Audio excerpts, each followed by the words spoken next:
on WGN Evening News at 6. This has been such a joy to share these stories with you over the last year. So for the holiday special, I wanted to share with you my personal top 10. Number 10, the dog at my window. For decades, we've known that being close to these big, drooly fur babies is good for our health. Look, guys, here they come.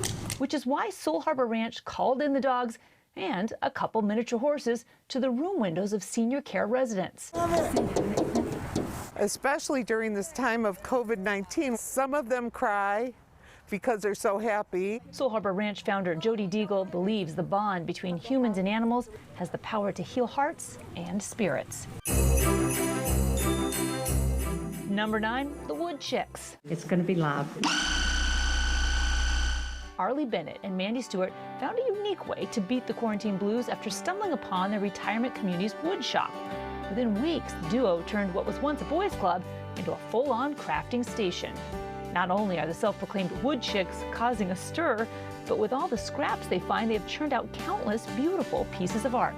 It's incredible. If you just sit and think about it, you can take any object and turn it into something else. The best part, the ladies are putting their creations all over the community grounds in hopes of bringing a smile to anyone who passes by.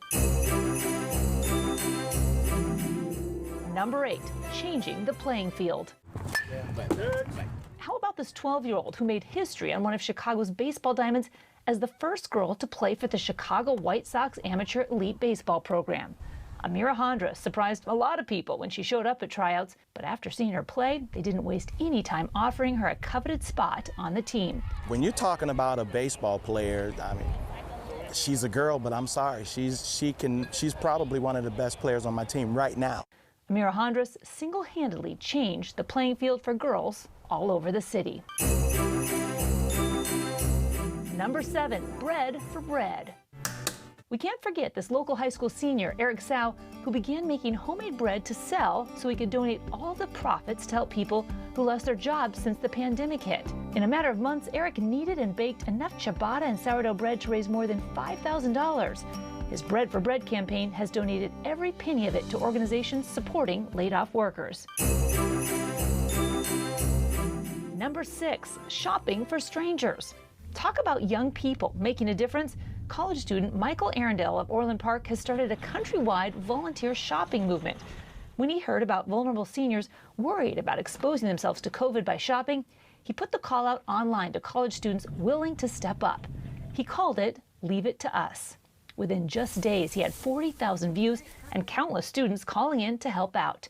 Today, he has 400 volunteers and 35 chapters across the country.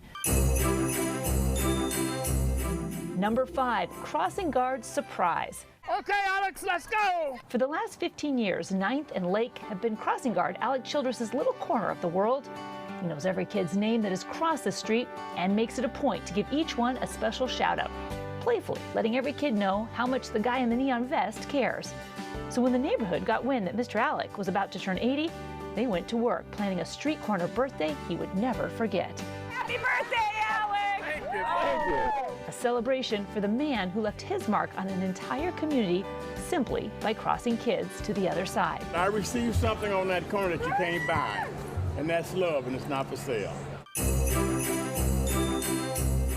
Number 4, nuns that run. This September, Sister Stephanie Baliga of Mission of Our Lady of Angels ran 26.2 miles on a church basement treadmill to raise money for the mission's food pantry. She not only ended up raising over $150,000, but also broke a Guinness World Record for the longest recorded distance on a treadmill.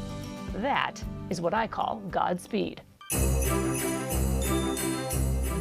Number 3, 31 days of giving. Southside pastor Larry Jones found a unique way to help his Burnside neighbors this holiday season. For the last 25 days, he has randomly handed out $100 to someone in the community. He calls it 31 Days of Giving. The gift for him? has come from those handed the envelope, like one young mother earlier this week. When we told her that we came to bless her, tears just came streaming down her face with excitement. Her 2 children were there to witness it, and we were just glad to be able to be a blessing to her. Pastor Jones hopes his small acts of kindness will lighten hearts and restore hope in the Burnside community during what has been a tough holiday season. Number 2, the Great Lake Jumper.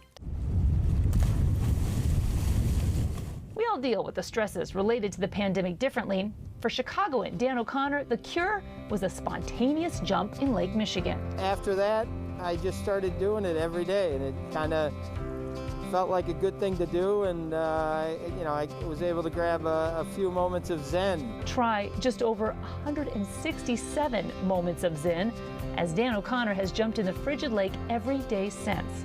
He says he won't quit until a sheet of ice stops him. And finally, my number 1, Theo's bucket list. Ready? Oh.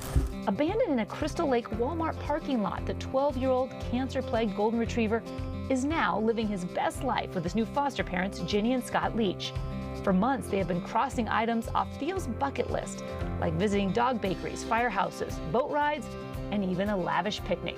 Since we ran his story, Ginny and Scott's inbox has been flooded with kind words, dog toys, and offers for even more bucket list adventures. People are looking for things and ways to feel good, and he's giving people that chance. We will never know what the beginning of Theo's life was like, but we do know that love and kindness has the power to change anyone's storyline. It has been a gift and an honor to share these stories with you over the last year, and I hope that they have lifted your heart and your spirit the same way they have for me. I am wishing you all a joyful Christmas, and I will be back with more good news in 2021. Erin Ivory, WGN News.